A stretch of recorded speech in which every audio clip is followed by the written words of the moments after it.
Sorry for the technical difficulties, but we're here and we appreciate everyone attending. My name's Adam Bowermaster, and I'm happy to kick-start this webinar this morning. We appreciate you taking a short part of your morning to listen in. We'll make it brief, and happy to partner with ESM as usual as our safety and claims management partners, and in our opinion, there's no one better in the business at doing that than ESM. So we're gonna, I'll be short, but I just want to state the fact that we understand at Bowermaster that every company is different and unique, but when it comes to safety and claims management and compliance, there are certain best practices that apply to all operations that can make them better and ultimately reduce their costs and help their bottom line by not having injuries on the job. And part of that is when you hire a new employee and just onboarding them into your operation, and more importantly, into your operation from a safety standpoint, so they understand the requirements of the job, etc. So with that said, I'm going to hand it over to Anthony Poston, the CEO and founder of ESM, and he's going to walk through a new hire safety orientation process that hopefully all of you can apply to your operation. And please know that we're going to be short here, but following this webinar, you can always reach out to Bowermaster, your Bowermaster advisor, and we can certainly help you dive into the subject matter deeper and help you improve the safety of your operation so we can avoid claims and keep your costs down. So with that, Anthony, I'll hand it over to you, and thank you very much. Great. Thanks, Adam, and welcome everybody. We've got a full house here. We've had over 80 people register for this webinar today, and I think that speaks to the importance of onboarding your employees in the correct manner. So as Adam mentioned, we have a lot of material. There's a lot of material that's going to be in each one of these slides, and I'm just going to briefly discuss some of the highlights, but we're going to be sending this material out after the webinar. So you'll have this material, you'll be able to review some of the content that we don't actually cover. And again, as Adam said, you can contact one of your advisors and they'll be happy to help you walk through the process. So today's topics, we're going to look at a case study where we talk about some of the trends to be aware of that point to ineffective new hire onboarding. We're going to go through the new hire safety orientation program, which includes a safety and health policy, an injury and illness prevention program, a code of safe practices, a new hire checklist, and also there's a form at the end of our NHSO module. It's a safety communication form that gives the employees the opportunity to provide feedback, or if they recognize a hazard, or if they want to have anything from a safety standpoint implemented, it allows them to communicate with you. So the whole point of a safety program is participation. And when you have a top-down approach towards safety, it's great because you need to set policies and procedures, but you also want a feedback loop. So you want to have that bottom-up approach as well, where the employees have a voice, because your line employees will have a lot of experience working in the different manufacturing components. They can provide some feedback that might improve your operational efficiencies. So then we're going to talk a little bit about what training is required, and then I put some additional slides here in the bottom for establishing safety goals for 2017. And that's really going to just be a framework for you to discuss internally. So we're going to briefly go through some of those slides, but again, you'll have this content after the webinar so that you can review it with your team and start establishing some goals to mitigate both the risk and cost associated with workers' compensation. All right, let's talk a little bit about this case study. This is an actual employer. It's an employer we've been working with for quite some time. They're a bakery in Northern California. They're located in Sonoma. They have 184 employees. The majority of the employees, 140 plus, work in the bakery. They're minimum wage, 24/7 operation. This new CEO came on board about 5 years ago as a GM. He was hired by a private equity group, and he was in charge of kind of righting the ship. Well, he decided to buy the company from the private equity group, which was great for him, but he absorbed a lot of the employees and a lot of management and a lot of the inefficient operational exposures, or efficiencies, excuse me. So another benefit to him is the private equity group sold another bakery, and he was able to absorb more employees and more revenue through the clients that were released from that other client. So he grew pretty quick. And when you grow fast, it's great for revenue, but it can be very challenging from an operational standpoint because you need to scale. And if you don't have the right processes or procedures in place, it's going to be tough to add that kind of revenue, plus maybe another 30 to 40 employees without having any kind of new hire onboarding process, and I'll show you some of the results. So they're also located in a high-density agricultural area in Sonoma, and as they were scaling up during Q3 and Q4 of last year, this was right during the wine crush season. So all of the wineries had taken pretty much most of the labor pool. So he was stuck with a very small group of employees to choose from, and those employees weren't necessarily A or B players. So that posed another challenge. The mod is projected at 204%, which you can see here. They haven't been below 100% in the last 10 years, and you can see the fluctuation within their XMOD trend. And from a carrier standpoint, that's not what they want to see. And that's not what we want to see as risk managers, or even you as an employer. That kind of variation, basically, there's an underlying tone of risk. And when you have that kind of variation and that kind of risk, you're going to have a lot of exposures that aren't managed correctly, and that's going to result in injuries, and it's going to result in costs and XMOD points. And for any of you construction employers out there, you can imagine having that kind of mod. It would prevent you from being able to bid on many projects. So not to mention that with that kind of mod goes with the premium. So their premium went up $250,000 this year, and their profit last year was $250,000. So the CEO said this year it's do or die. If we don't make a profit this year, we don't get our injuries down, there's no point in continuing to run a high exposure business without making any money. So there is a lot of focus on the safety program, and what I want to point out is if you don't have this position, start taking an active role in your safety program now. It's better to start financing the savings by investing in your safety program versus waiting until something happens and then your mod goes up, your insurance cost goes up. And that's typically when we get called, is they're looking for somebody to come in and fix it. And you can't just fix it. It takes time, it takes commitment, it takes resources, and it takes integrating a safety program into your operations. It's not separate. You don't have operational management practices and then safety practices. They need to be merged together. All right, so let's talk a little bit about some of the trends that we have extrapolated from their loss runs in 2016. And I'll point out a few of these, which were really eye-opening. 2 out of 11 lost time injured workers retained attorneys, which is 18%. However, 40% of all open indemnity claims from all years are represented by an attorney. And that is really significant. When you consider anytime a claim gets litigated, you can basically add an additional $50,000 to the cost of the claim. So when you have 40% of your open indemnity claims that are litigated, the cost just went through the roof. And so litigation is a major issue. And what we found is it's the same law firm, and we think that the guy is literally just standing outside the doors handing out business cards. And then there becomes a lot of chatter internally. Oh, well, if you file this claim and you hire this attorney, you're going to get paid out, which is not necessarily the case, but that's the idea, and that's what these applicants' attorneys might be pushing. So the next bullet, 10 out of the 15 injured employees are in their 20s. 67% of their claims in 2016 were employees that were in their 20s, and we don't really see that ever. It's usually an aging workforce where you have more exposures, more injuries, but the fact that 10 of the 15 employees that were injured were in their 20s was eye-opening, and I'm going to talk a little bit more about that in 1 second. 8 of the 15 claims were filed late, which is 53%, and the carriers hate late reporting because, another statistic, for every week that a claim is reported late, you can typically add an average of $10,000 to the cost because employers aren't managing the claim. The carrier doesn't have time to do the investigation to determine whether it's compensable. Remember, you only have 90 days to determine if it's compensable or not. So every day that ticks by is less of an opportunity to make sure that that claim is managed, that employee's getting the appropriate medical treatment, they're getting healed, they're getting on modified duty, and you're putting them back to work immediately so that you reduce the overall cost of the claim. But when it's reported late, you're starting to see a ripple effect happen with the cost of the injury, the medical treatment, and so forth. And so here's an example of one of the injuries that was reported late. There was an injury that was reported to the supervisor. The supervisor didn't report it to HR for 5 days, which fell on a Saturday, because remember they're 24/7. HR was out of the office until Monday, which was day 7. Meanwhile, the employee went to their personal doctor, who advised them to be off work for 7 days. Now, personal doctors and occupational doctors have a different logic. Occupational doctors understand modified duty, return to work, and so they're going to work with the employee to get the employee back sooner than later.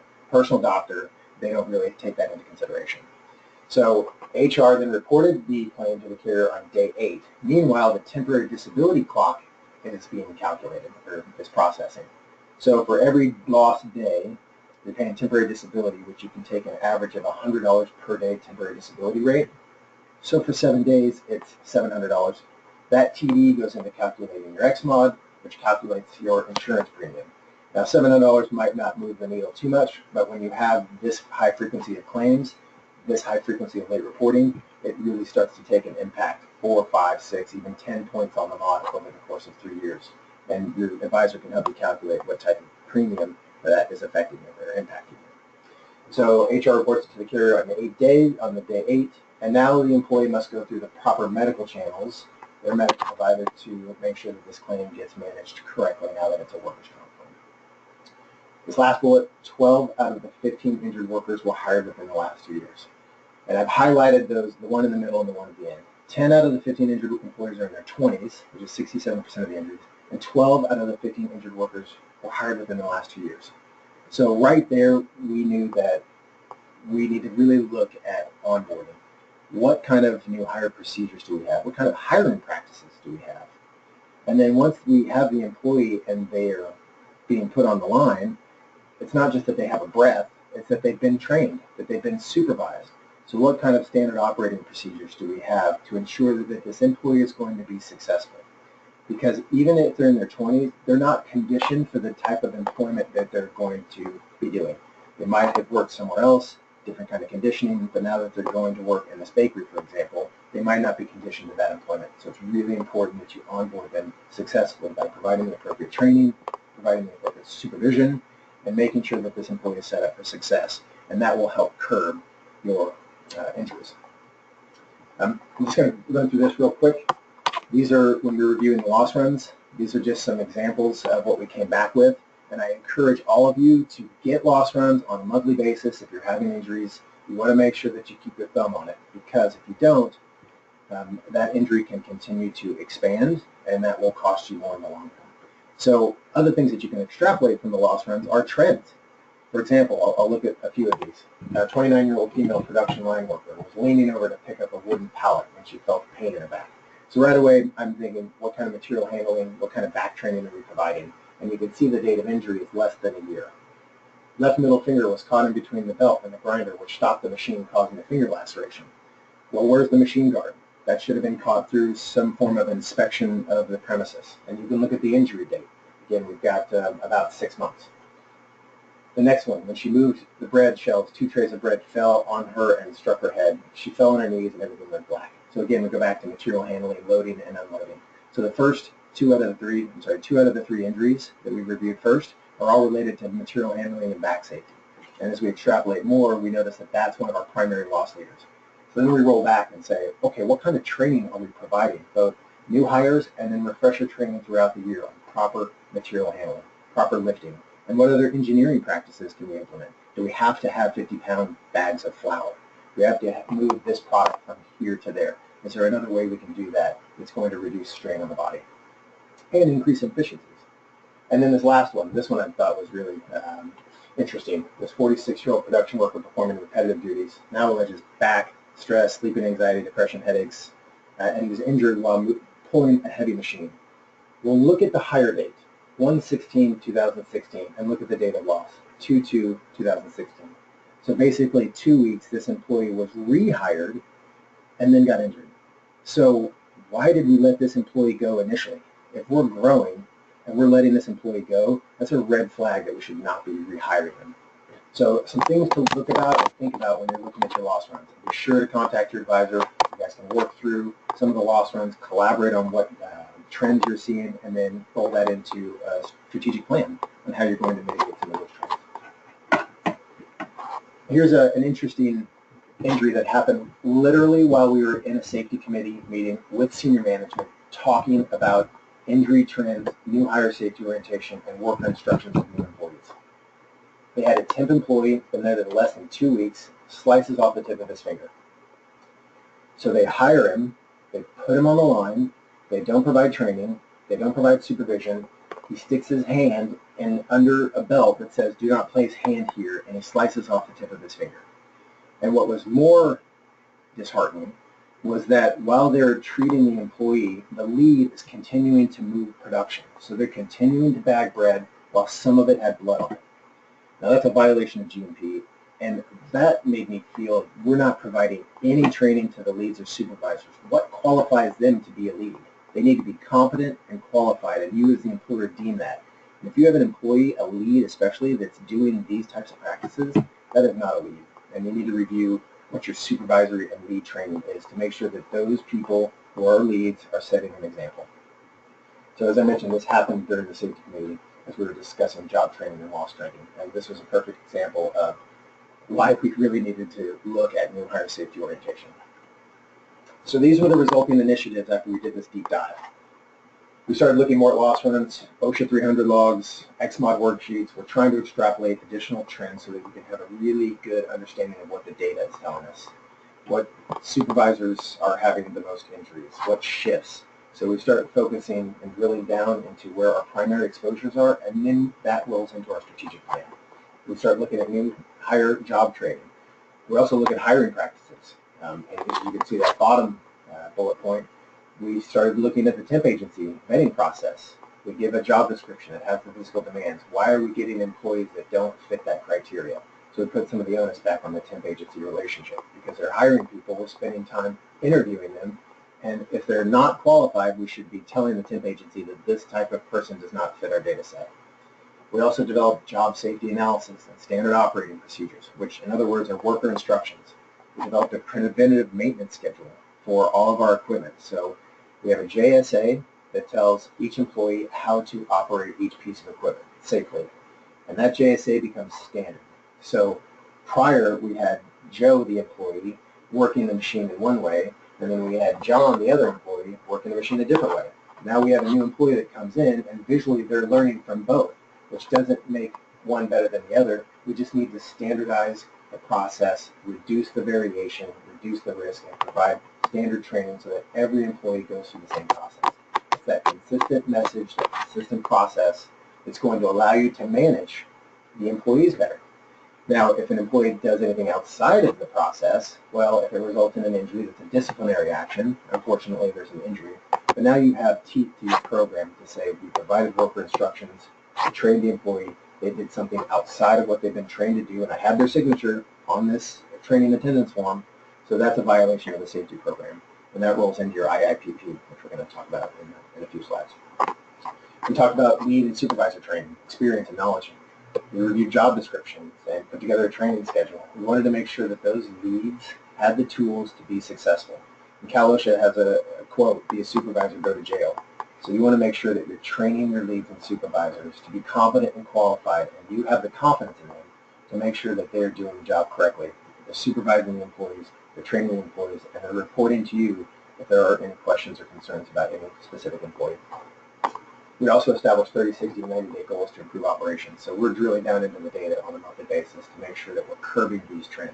And if not, we pivot and we try to readjust the strategies so that we're getting the results that we want.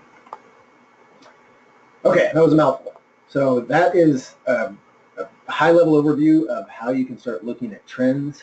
Now let's talk a little bit about what's happening in the industry. I just threw this slide in here because I think it's important for you to know. Effective August 1st, 2016, OSHA raised their penalties for all employers, and the question is, will Cal-OSHA follow?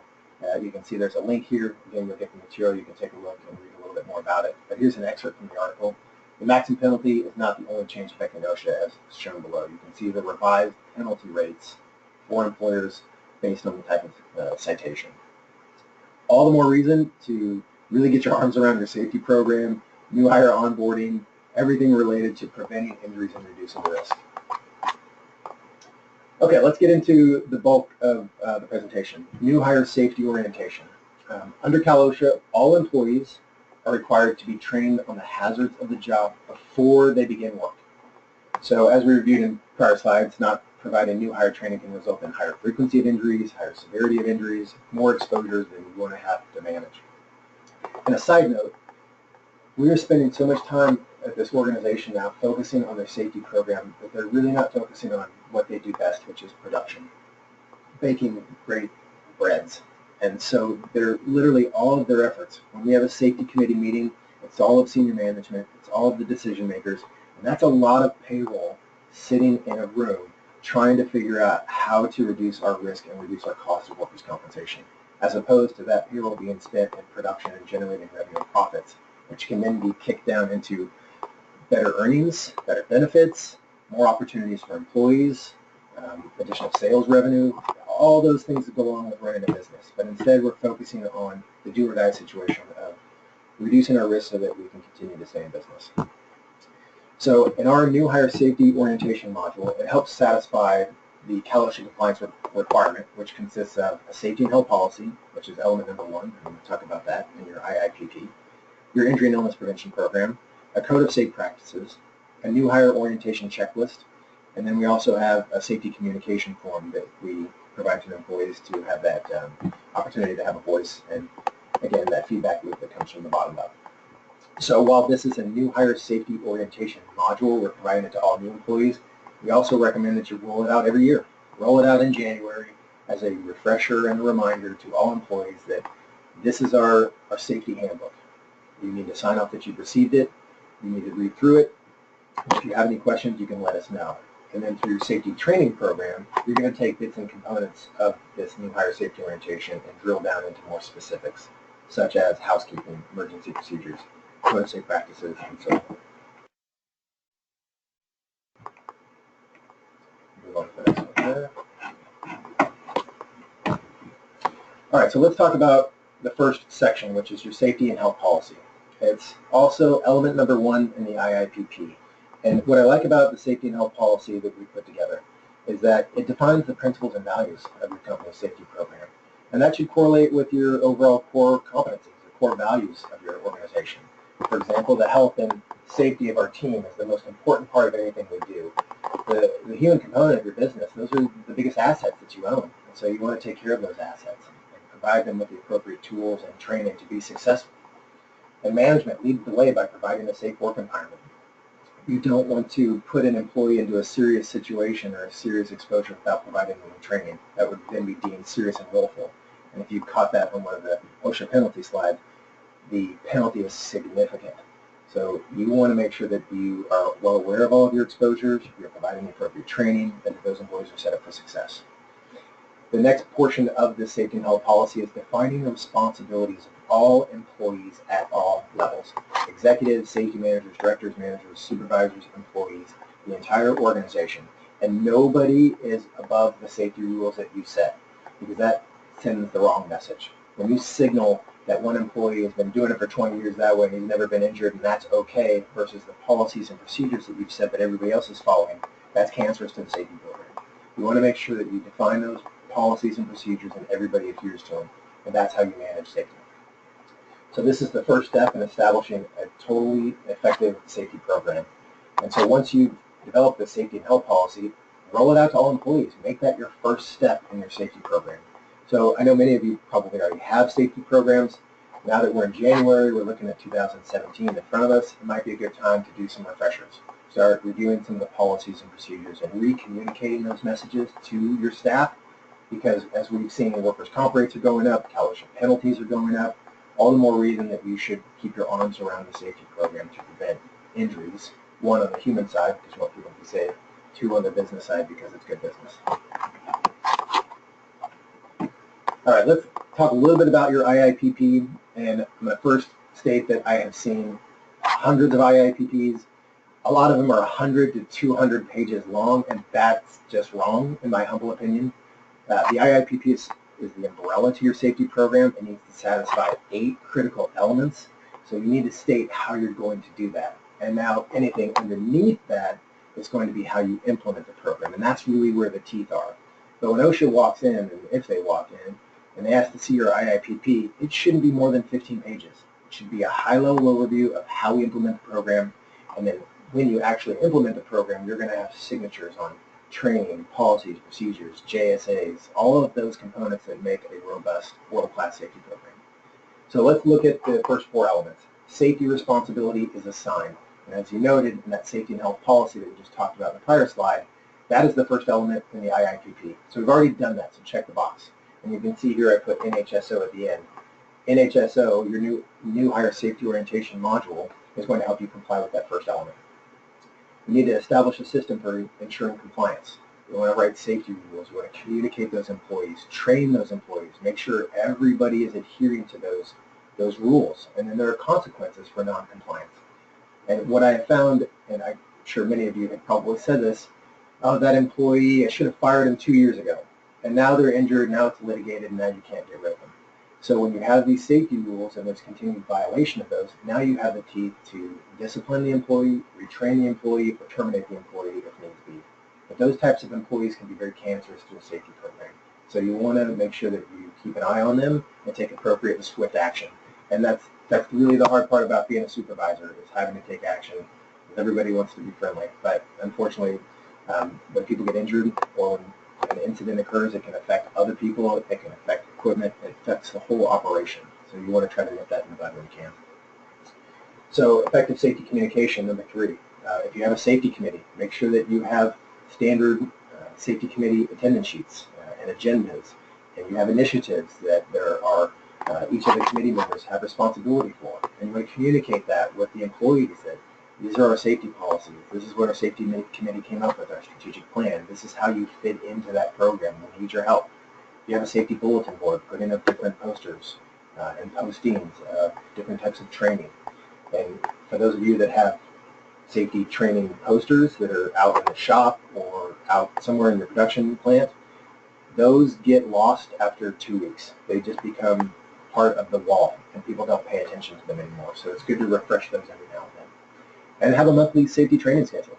Set what your training schedule looks like for the year, and that should correlate with what your loss leaders are.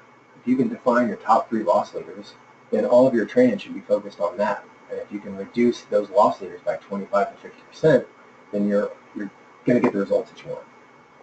The next step, procedures for identifying and evaluating workplace hazards. So have inspections. And one of the things I note a lot in an injury and illness prevention program is that an employer will say, we're going to do monthly inspections. And then they don't have the documentation to prove that.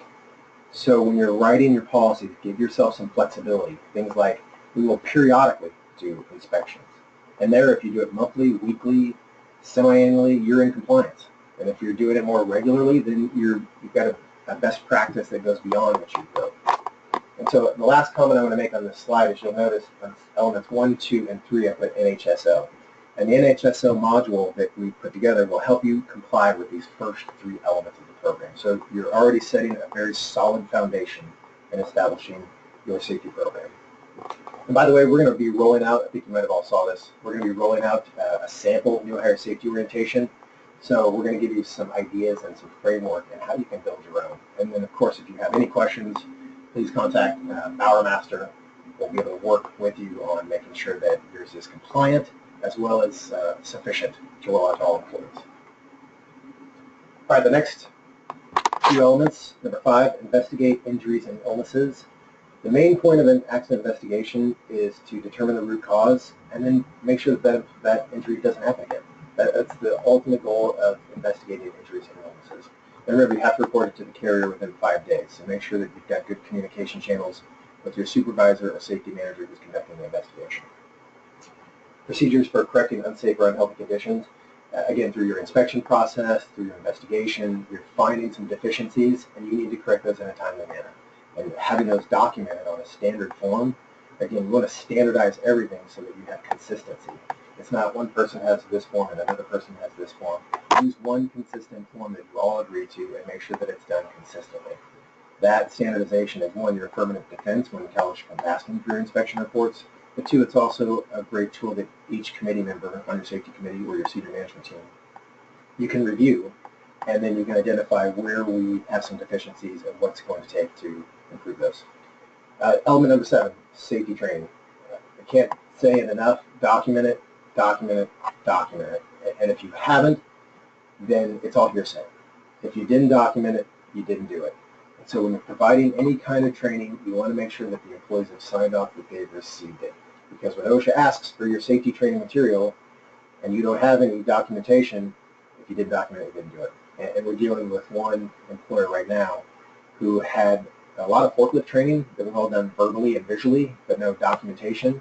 Well, they had a serious injury from a forklift accident, and their fine from OSHA is now over $40,000. And they have 36 employees. And it was all because they didn't have a forklift program and they didn't provide documented training. Had they had those two pieces alone, it would have been reduced from a serious to a general, and they would have probably been looking at more 5,000 to 7,000. So because they didn't have the documentation, they didn't have proof that they had actually trained the employees. And then the last one, record keeping and documentation. Again, documentation is so critical in a safety program because you need verification and validation that you've provided those employees with the training. And again, you'll see here on element 7 and 8, I put NHSO. So 5 out of the 8 elements are going to, through this new hire safety orientation module, are going to help you comply with your Cal-OSHA requirements. Okay, this next section is a Code of Safe Practices. And this is a more robust component of the safety program. So I'm not going to go into too much detail other than to tell you the way a Code of Safe Practices works is that you want to take a laundry list of all of the exposures within your organization. And you can see I've put together a list of a few here. Emergency procedures, general safety rules, compressed gas cylinders, electrical, first aid, fall protection, health hazards, housekeeping, and so forth. And once you have that laundry list, then you just want to create some sub-bullets on how you mitigate those exposures. And so that becomes your training tool. And so while you're giving this employee the new hire safety and orientation module in January, you're then going to take components of this Code of Safe Practices and provide tailgate trainings or team huddles and provide those bullet points to the employee. They're going to sign up that they've received it. And now you've raised the awareness of here's the exposure, here's how we mitigate it. And that also provides the employees with any kind of feedback on maybe improving the process, which you can then go back to your Code of Safe Practices and update it and roll it out the next year. Now this last one is a new hire safety checklist. And Cal-OSHA requires all employees to be trained on the hazards before they begin work. And again, what I want to note here is you can see all the safety training courses that are required in that left column. And then if you look at the middle column, we put NHSO, which correlates with each one of those specific topics. So again, this module is helping you comply with 5 of the 8 elements in your IIPP, and it's also helping you comply with some of the mandatory Cal-OSHA trainings. So again, we want to make sure that every employee receives a copy of this new hire safety orientation module every year. We're rolling that out. That's going to help you stay in compliance. It's also going to remind employees that you're a safe operation. And again, that goes back to your corporate culture and the core competencies, the core values, which is safety is one of the pillars of our success. Okay, so to recap, the new hire safety orientation module, we're going to roll it out in January. It becomes your annual safety orientation, and these are just terms. You can call it whatever you want. We typically call it NHSO for new employees, and then annually it's an annual safety orientation module, but it's the same thing regardless. Helps you ensure compliance with your IIPP and your Cal-OSHA mandatory requirements, and it standardizes the message to all employees. So again, when Joe's doing it one way and John's doing the other, now we have a procedure that says, here's how we do it here. I don't care where you worked before, this is our process, and you're going to adhere to the processes, which is our safety program. If you don't adhere to those, there's going to be disciplinary action. Okay, so that's a lot of material, a lot of content. I completely get it. I get asked all the time, well, how are we going to review all of that with our employees page by page? It's just too daunting. And again, like your employee handbook, which you're probably rolling out pretty frequently or every year, this is your employee safety handbook, and it's a reference manual. And you're providing that to the employees. They've signed off that they've received it. And again, you're going to take components of it and roll that into training programs over the course of the year. So the employees are going to be trained on it. They're going to be handed it up front, and then you're going to roll that out each month, each quarter, every week, depending on what your process is, to provide the employees with detailed training on what components are. Okay, so that summarizes our new hire safety orientation, our trending, and I'm going to talk a little bit about establishing some safety goals. I'm not going to spend too much time. I just want to review this because I want to be conscious of your time, and then you've got fires to put out and things to do. So one of the exercises that we do and recommend for our safety committees and our employers is figuring out at what level are you in this risk maturity program. And you can see here, level 1 is ad hoc, 2 is initial, 3 is repeatable, 4 is managed, 5 is leadership. And most organizations I find are in that 2 to 3 level, trying to figure out how to get to 3, which is the risk management process is beyond the early stages of implementation. We're trying to use it regularly. Each business unit and department is trying to use it consistently. We're trying to repeat the process. Once you reach that level 3, Now it's really starting to take root. The safety program is woven into the fabric of your operations, and now you're starting to see repeatable processes, and people are adhering to them. And now you're getting into level 4 where you're starting to manage that. So level 3 is really the implementation and trying to figure out how you're going to manage it effectively. And once you've done that, now you're into management mode, which is level 4. And then level 5, you're getting into an audit. You're actually auditing your program to make sure that you're doing everything that you said you did, and you have the documentation to prove it. So here's some examples of risk maturity that I took from one of our employers. In order for us to move to level 3, we want to have better supervisor training, accountability, and empowerment. We want to provide consistency of training on a monthly basis, and we're tracking that to make sure all of the employees are getting the training. So we set goals as in, we want 70% of our employees to be trained in January, 80% in February, 90% in March, and by Q2, we're 100% compliance and training for all employees. So you're building up because you got to figure out those communication channels on how you're going to reach everybody. We want to establish more policies and procedures, and job safety analysis, and worker instruction, and new hire safety orientation processes, so that when we bring a new employee on, we integrate them into the system. And now annually they're getting that same annual safety orientation module. So once they're in the system, they're just part of the process. We need to look more at emergency action plans. I don't know if all of you are familiar, but we had a big fire in Oakland, and it resulted in quite a few deaths. And for this bakery, as an example, they have all of their ovens in the back of the production plant, and they have carts and trays and everything blocking critical paths of travel. So if a fire breaks out in one of the ovens, how are the employees going to get out? And so we're figuring out how to define all that. We're safety champions to make sure that all the employees are accounted for, and so forth. Excuse me. So if you don't have an emergency action plan, you've got a plant, you've got a team of people that are dispersed, you need to make sure you're coordinating how you're going to communicate when an emergency actually takes place. Personal protective equipment, policy and management, defining what PPE is required, what you have to do to comply with Cal-OSHA, and making sure all the employees adhere to that, and then implementation of this safety orientation. So just some examples of how you can implement this risk maturity program, and then defining specific initiatives that will roll up into the next level. And here's another example of just establishing goals for 2017. What's your frequency trends? Over the last 5 years, how many injuries have you had from first aid to medical only to lost time? And how many injuries are you forecasting for this year? And how can you mitigate some of those loss leading exposures to reduce those trends? And then calculate how many injuries you expect to have by month or by quarter, so you have some benchmarks to measure yourself. And then the same thing goes with severity. We want to reduce our severity by X%, and we're going to do that through return to work.